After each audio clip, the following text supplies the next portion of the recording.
তো আমরা চলে এসেছি নবদ্বীপ শহরের ঐতিহ্যবাহী রাস শ্রী চৈতন্য মহাপ্রভুর রাস উৎসবে। এই মহাপ্রভুর জন্মস্থানেই প্রতি বছর অনুষ্ঠিত হয় কার্তিক অগ্রহায়ণ মাসে রাস উৎসব। কারণ রাস উৎসব মানে আনন্দ, তাই পুরো পশ্চিমবঙ্গ থেকেই মানুষ আসেন আমাদের এই নবদ্বীপ শহরে। তো যাই হোক, নবদ্বীপ শহরে ঢোকার সঙ্গে সঙ্গে একটা পজিটিভিটি শরীরের মধ্যে ঢুকে যায়। আর এই রাসের সময় তো শহরের ভেতরে প্যান্ডেলে মা বাবা সমস্ত দেবদেবীর মূর্তি যখন চোখে পড়ে তখন খুবই মনটা আনন্দে মেতে ওঠে। এই ছবিটি এঁকেছে আমার পিসির ছেলের কন্যা। ওর হাতের এই শিল্পীর প্রতিভা ফুটে উঠেছে তার এই কলমে, তার এই ছোঁয়াতে। এবং এই মা কালীর ছবিটি মনে হচ্ছে সত্যি জীবন্ত। যারা প্রতিভাবান হয় তারা অনেক কিছুই করতে পারে। তো যাই হোক, তারপর আমরা একটু প্যান্ডেলের দিকে এগিয়েছিলাম। প্যান্ডেলে যেতে যেতে এই চারিদিকে যখন ডগর, ব্যাঞ্জো, তারপর মাইক, লাইট এগুলো চোখে পড়ছে। যদিও এটি আগের দিন ছিল, কারণ নবদ্বীপ শহরে রাসের দিন ঢোকা যায় না, নো এন্ট্রি থাকে, তাই আমরা আগের দিন একটু ঘুরতে গিয়েছিলাম। মা দুর্গা মায়ের মূর্তি তোমরা দেখতে পাচ্ছ। আর এই ডগরের নাচে সেই আনন্দ হয় যে আনন্দ অর্কেস্ট্রা ডিজেতে পাওয়া যায় না, কোনো দিনই পাবে না। কারণ এই ডগরে আর ব্যাঞ্জোতে যে আনন্দটি হয় সে আনন্দটি অন্য কোনো জায়গায় অন্য কোনো জিনিসও হবেই না। কারণ ওর মধ্যে ওর সাউন্ডেই লোকের নাচ বেরোবে। তারপর চলে এসেছিলাম আমরা আমাদের পিসির বাড়িতে। তারপর পিসির বাড়ি থেকে আমরা এবার গন্তব্য নেব বাপ্পাদার বাগান বাড়ির দিকে। বাপ্পাদার বাগান বাড়ি দেখার পর আমরা এগিয়ে যাচ্ছি খাওয়া দাওয়া করব বলে।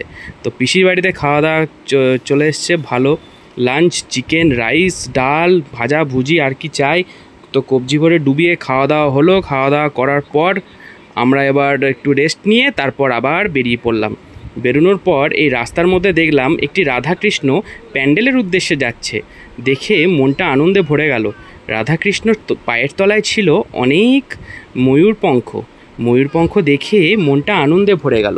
তো যাই হোক, রাধাকৃষ্ণ ঠাকুর এখন চললেন নিজের উদ্দেশ্যে, গন্তব্যের উদ্দেশ্যে। আর আমরাও বেরিয়ে পড়েছি। দেখা যাক আর কি কি চোখে পড়ে এই যাওয়ার পথে। তো যেতে যেতে আরও অনেক কিছু চোখে পড়ছে, যেমন হচ্ছে এই প্যান্ডেলটি চোখে পড়ল। শেষের দিকে কাজ চলছে, এখনও হবে। এখানে সামনে অনেকগুলো দোকান বসেছে, মেলা বসেছে। লোকজন মনের মধ্যে উত্তেজনা, আনন্দ, স্ফূর্তি। কোথাও লাইট লাগানো হয়েছে, কোথাও মাইক লাগানো হয়েছে, কোথাও ব্যাঞ্জোর দল আসছে, ব্যাঞ্জোর দল কোথাও বাজাচ্ছে, শুরু করেছে। জাস্ট খাওয়া দাওয়ার প্রস্তুতি চলছে, সব রান্নাবান্না চলছে। তারপরে দেখে টেকে আমরা বাড়ির উদ্দেশ্যে রওনা দিয়েছিলাম। তো এই তালতলা দিয়ে আমরা বাড়ি যাচ্ছিলাম। তালতলাতে সুন্দর সূর্য অস্ত যাচ্ছে, আবার উঠবে কাল। তারপরে আমরা কিছু আইসক্রিম নিয়ে এসে বাড়িতে মটকা আইসক্রিম খেয়ে আমরা সেলিব্রেশন করেছিলাম। তো যাই হোক, আজকের মতো ভিডিওটি এখানেই শেষ করলাম। আবার তোমাদের সাথে পরবর্তীকালে দেখা হবে। ততক্ষণ তোমরা রাস উৎসব এনজয় করো আর অপরকেও আনন্দ উপভোগ করার সুযোগ করে দাও। দেখো, কারোর যেন আনন্দ নিরানন্দ না হয়, সবাই যেন ভালো থাকে। তো যাই হোক, এখন এই মটকা আইসক্রিম খেয়ে আপাতত আমি শেষ করছি।